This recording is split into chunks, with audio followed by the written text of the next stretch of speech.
Okay, det er en ældre, nydelig herre i pænt jakkesæt, der kommer ind på en talentspejlets kontor. Så siger han, jeg har verdens bedste nummer, så Kenneth Zweig kigger noget skeptisk på, om han har hørt det før. Han har været i branchen i mange år. Så siger han, det lyder sgu spændende. Hvad går det ud på? Det er et familienummer. Det er noget helt nyt. Aldrig set før. Kenneth Zweig kigger, okay, men det lyder sgu spændende. Det lyder sgu interessant. Det lyder som noget nysgerrigt. Det vil jeg gerne høre mere om. Okay, det der sker, det er, at jeg kommer ind i smoking med butterfly. Pænt, helt sort, meget flot klædt. Min kone kommer ind i rød kjole, hvor hun er meget flot af sin alder, så hun er lidt op i årene. Så begynder der at spille tangomusik, og vi danser sådan tango. Og det ender så med, at jeg svinger hende rundt, så hun svinger rigtig hurtigt rundt. Så tager jeg fat i kjolen og river den af, og så er hun helt nøgen indvendig. I det sekund hopper min 15-årige dreng og 14-årige pige ud på hver sin side og begynder at pisse op og ned min kone, mens hun stadig drejer rundt. I samme sekund hiver jeg mit tøj af og begynder at stå og pisse på min lille datter, som står og pisser på min kone med hendes flotte lille, meget helt glatbarberet tissekone. Så holder min kone op med at dreje, altså du skal forestille, mens hun drejer rundt, så er alt tisse, det kommer ind på hende, og så bliver det sådan kørt rundt i en flot cirkel.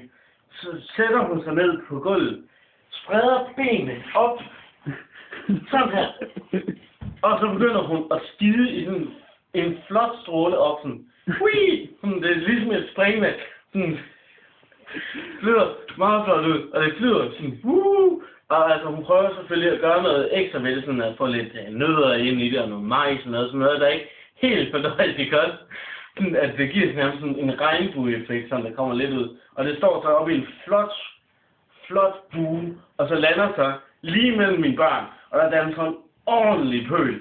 Så det der så sker, det er, at min datter, hun kaster sig i det, og glider igennem benene på min søn, som så lige når at få fat i benene på hende, og så hiver hende op, og så han står med nærmest på hovedet, og så har hun hovedet ned i alt lortet, og så begynder han at stå og knippe hende i fisen, står virkelig bare og knipper hende.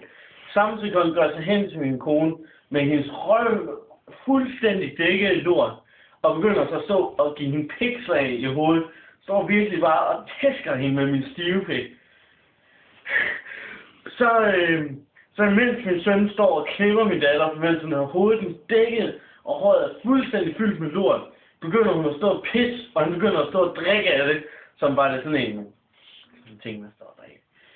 Og så går min kone så hen og sætter sig oven på hovedet af min datter, og gnider hendes røv ud i ansigtet på hende. Altså hun har jo stadig lort i hovedet, men så er det så, at min kone kan et lille trick, at hun kan gemme ting, sådan holde ting meget, hun har meget stærke fissemuskler, det er meget fornuftigt, meget stærke fissemuskler, og så slipper hun så bare alt det sæd, som jeg har så skudt op i hende de sidste 14 dage, og lader det glide ud i hovedet på min 14-årige datter.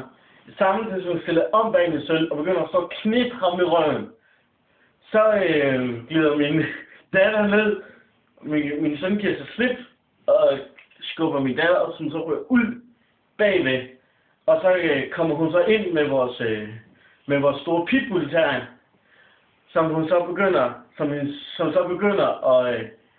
søn så begynder at stå og knippe, samtidig med at hun slikker fisse på min kone. Altså, den er meget lang tunge, så det er både fisse og røv.